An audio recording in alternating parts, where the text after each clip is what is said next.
There are people who think that they are not important until they are seen to have broken the law and nothing happened to them. They are still a problem culturally, and God willing will deal with them gradually. January 28, 2020, President Muhammadu Buhari receives a delegation of eminent citizens from Niger State, led by the governor Alhaji Sani Bello, in the State House, Abuja. The talk point was on the insecurity situation in the nation. In his speech, the president expressed shock at the level of violent crimes in the northwest and other parts of the country, promising tougher measures against bandits that had made life difficult for Nigerians. In his words, the president said, "I was taken aback by what is happening in the northwest and other parts of the country. During our campaigns, we knew about the Boko Haram. What is coming now is surprising. It is not ethnicity or religion. Rather, it is one evil plan against the country." The president further said, "We have to be harder on them. One of the responsibilities of government is to provide security. If we don't secure the country, we will not be able to manage the economy properly." End of quote. In recent times, the nation again witnesses increased security threats by faceless persons and the dreaded Boko Haram insurgents, whom the government insists it has crushed. My distinguished colleagues, the security situation in our country requires serious attention and due consideration by the Senate and indeed the National Assembly. Recently, the security in the country had deteriorated and the attendant loss of lives is not acceptable. We need to secure the lives and property of our citizens as enshrined in our Constitution. We are all witnesses to how the economy is also affected by the inclement security situation. Therefore, we need to speedily seek for solutions to fix the security problem bedeviling our dear country. There is urgent need for paradigm shift and reform of the architecture and structure of our security systems. Equally important is the citizen participation and collaboration in providing security. Lawmakers in the House of Representatives resumed the year's business with focus on the state of the nation, with major focus on insecurity and threats to peace. Michka Madagali, that I represent here today, from 5th November to 11th January, Boko Haram visited that place 9 times. They turned the place into Boko Haram ban. Whenever they run out of food, they stroll into those local governments, cut away their food, cut away their drugs, empty their shops, supermarkets, and take it back to their forest, almost unchallenged. Mr. President, we never had it this bad. Of recent years, we never had it this bad in this country security-wise. Few days ago, you called me to present you at the burial of the current chairman of my local government. That was abducted by Boko Haram and killed like an animal. They slaughtered him. I represented you in that burial. Mr. President, a lot of us have spoken here today, but let me add my voice. Yesterday's your survivors are today's victim. Today's survivors are tomorrow's victim. Mr. President needs to reject the security apparatus, and if we need foreign help, we should not be ashamed of asking for foreign help to come and help us. Today in Borno State, virtually all trunk A roads are shut down in Borno State. Trunk B road are also shut down in Borno State. Nobody dare move. I call on the President Commander-in-Chief of the Armed Forces to look inward. I want to repeat, the security chiefs have done their best. I think it's time to bring in new ideas to come and help this country. Whatever we want, whether state police, community police, town police, local government police, all these ones are going to be rhetorics if there is no proper organization and strategy. If we don't do that, we are wasting time.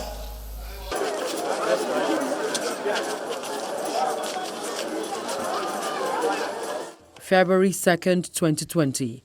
Members of the Redeemed Christian Church of God, led by the General Overseer, Pastor Enoch Adeboye, stormed the streets in what it terms a prayer walk.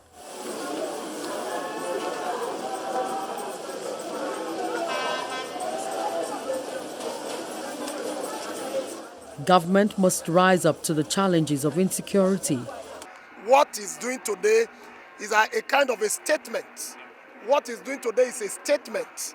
He led us in about 70 minutes prayer, and one of the things he said is that any Muslim that is murdered in this nation, you have murdered a prospective brother. And if you kill a Christian, then they have killed a brother. If you kill a Christian sister, they have killed a sister. So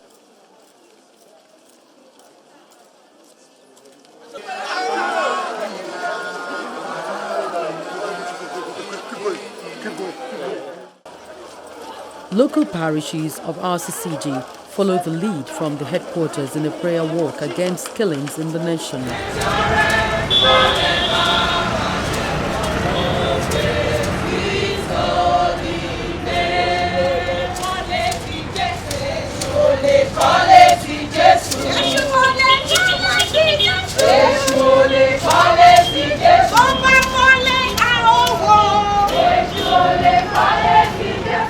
With singing, they call on God to save Nigeria. Every passing vehicle and everyone they come across receive the message from a small card with inscriptions: "Shed no blood, every life matters, God hurts when his creature hurts."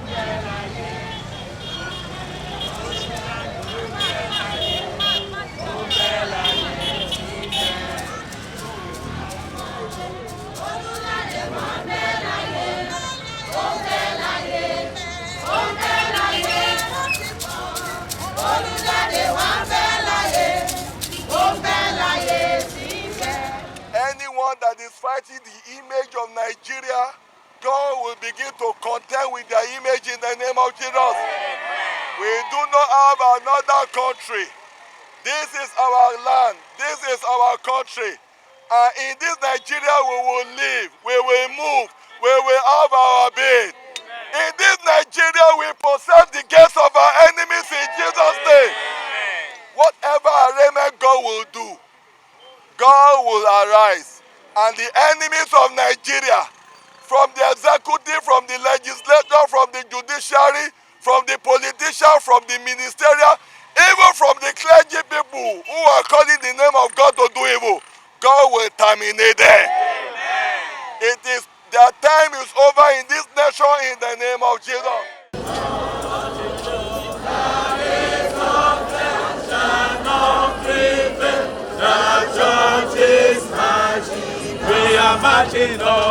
The demand is the same as that of the Christian Association of Nigeria, CAN.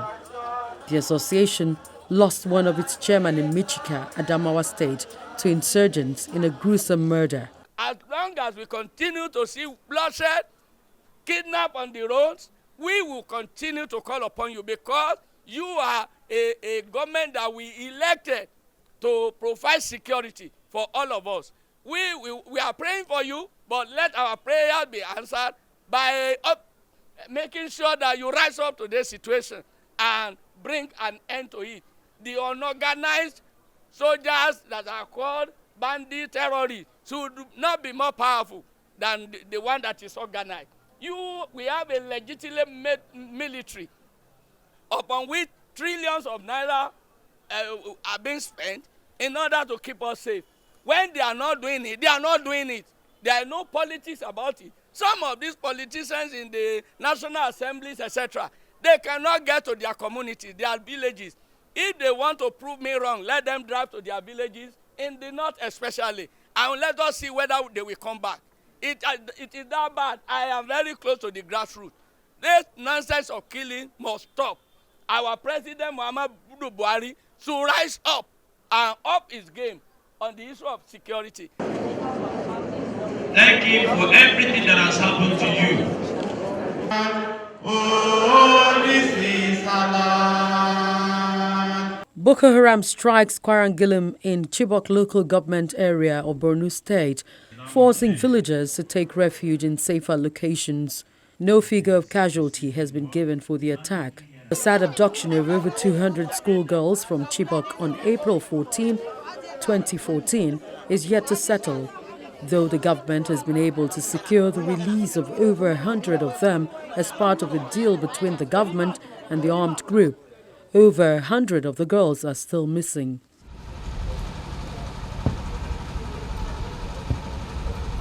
Four years after the Chibok abduction, Boko Haram strikes again, taking over 100 schoolgirls from Dapchi in Yobe State, one of the worst hit northeast states by insurgency. The government announces that 104 of the 110 abducted schoolgirls have been freed, while about 5 have been reported dead and 1 left in captivity. Leah Sharibu's continuous captivity attracts public outcry. 2 years after, the Christian Association of Nigeria storms the street in a procession, calling for her return.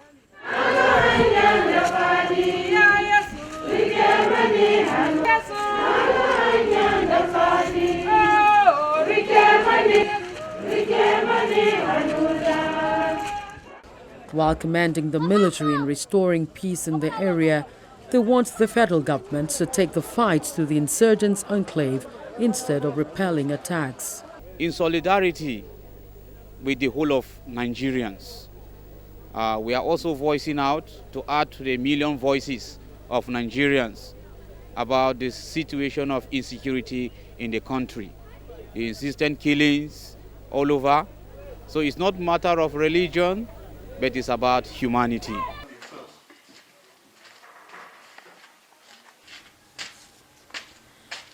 Nathan Sharibu, Leah's father, lives in an apartment he built for his family in the outskirts of Yola, the Adamawa state capital. Inside the living room of the 4-bedroom apartment are pictures of Leah Sharibu on the wall and a plaque of merit award presented to them by Arewa Christians and Indigenous Pastors Association. Nathan is disappointed about the government's inability to fulfill its promise of securing the release of his daughter from her captors. He says he and the family have been in grief over the knowledge that their daughter is held captive and are unable to help. Mr. Buhari, who is the Nigerian president, is a father and is a grandfather. His administration has assured us, the family, that his administration should do their possible best to see that my daughter has been released. Also promised the nation, that is Nigeria, and almost promised the whole world that his administration should do his possible best to see that all those that are in captivity, they should be released. So I'm pleading to him up to now, being an elderly man, to fulfill his promise. I'm begging him. According to him, there has not been any update on government's plan in securing Leah's release. I did not had anything from government concerning that one. I just see it on media, and I do not believe it's 100% on what I saw on media. But if that is true, I was disappointed on the government side. Yes, they should do something possible to see that my daughter return back home safely as they promised. Myself personally, federal government has never contacted me except October 2018. The Minister for Information and Culture and other 2 ministers go to my house in Dapchi to represent the president himself, to condole us and to assure us that the administration are doing their possible best to see that my daughter return home safely. From there, I did not hear anything from them up to this time around. Yes, I'm 100% assured that my daughter is still alive, because nobody has ever mentioned that she is no more alive. That what is the only thing that makes I believe that she is still alive. And I hope actually one day, by God's grace, she will come back safely.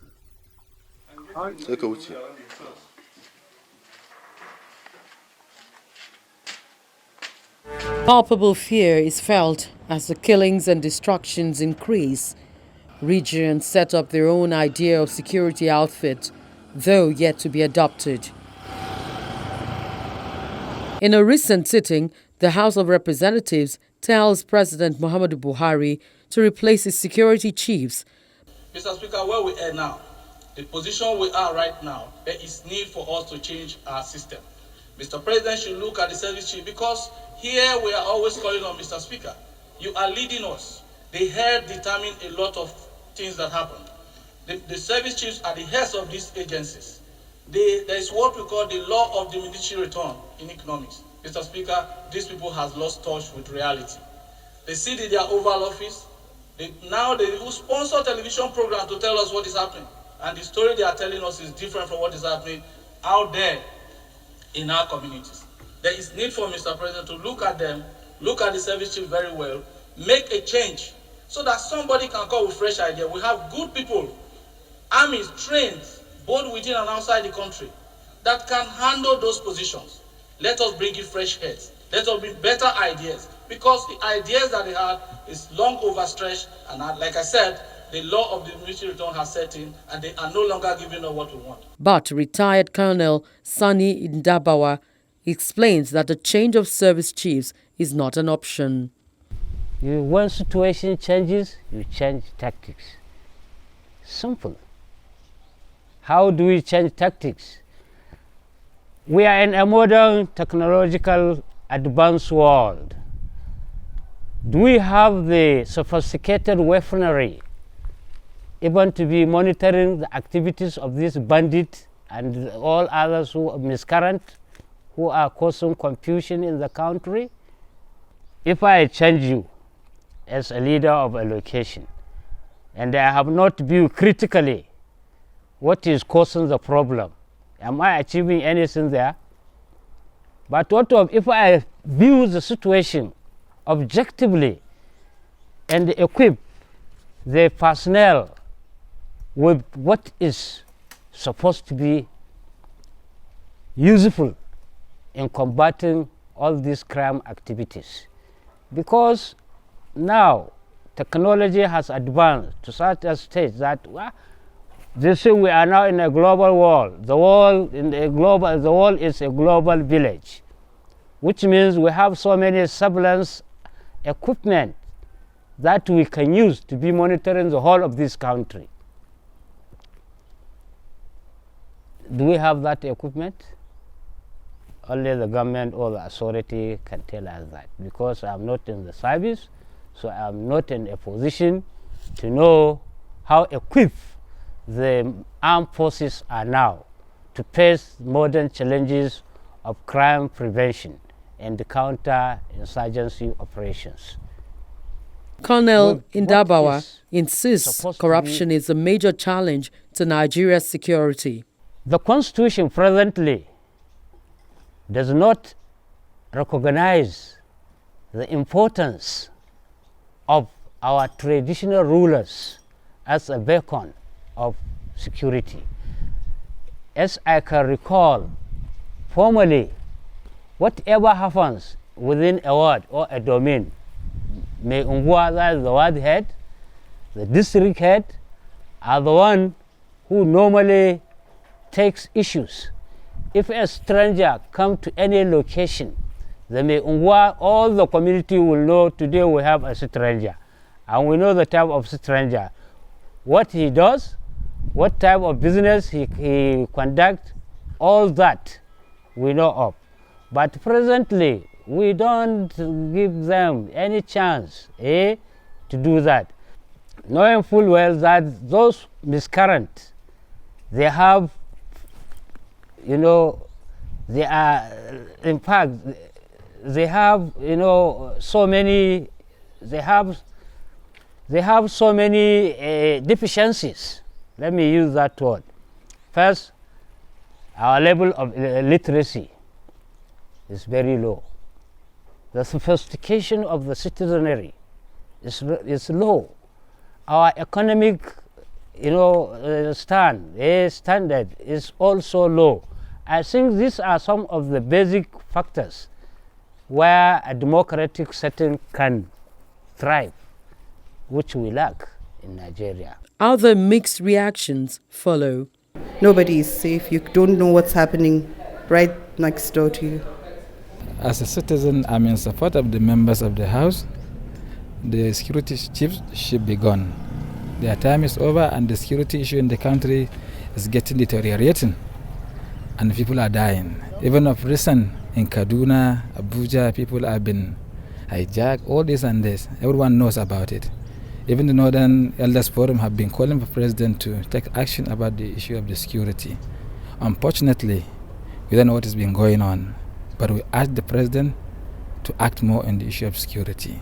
We want the president to do something on the chief of the army staff and the commander on the so-called armies we have and other people. So for that, we, the people of Nigeria, we want a response from the president to know what to do about what is happening in this country. We are not happy. We are not happy. We want the president to come out and say something about what is happening. The federal government responds to the call for the removal of service chiefs.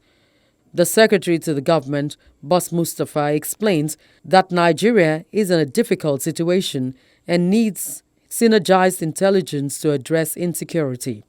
But you just don't wake up and say, sack people. It doesn't happen like that. We are in a very difficult time now. We need everybody to be on board. We need synergy within the intelligence community. We need synergy within the military formations so that we can fight this war. We are in a very difficult situation. And when we begin to create cracks and divisions, who will be the beneficiaries?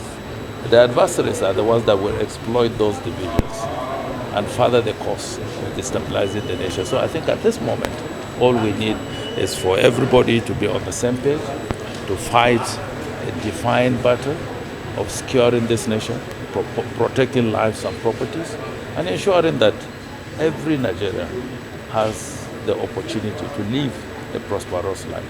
I think that should be our main focus.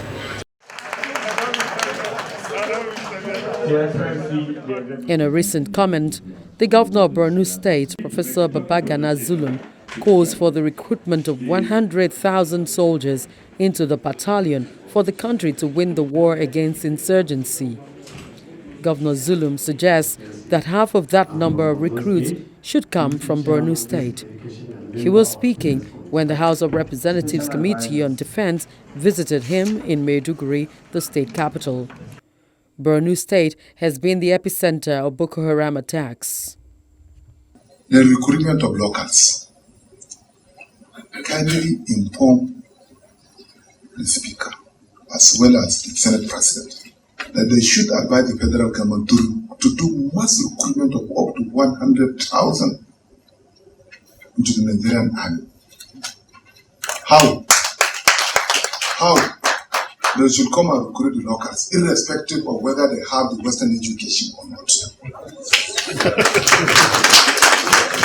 What was done during the Civil War? During the Civil War, many were recruited. And after some few years after the Civil War, they demobilized them. I think this is the only solution. We need to recruit not more than 50,000 from Borno State. We have able-bodied men and women that can join the Nigerian Armed Forces on an ad hoc basis. They can be trained and retrained. Apart from this one also, you can also go back, re-stress yourself and then look for the retired military personnel, policemen, and inject into the system. High-powered delegation of House Committee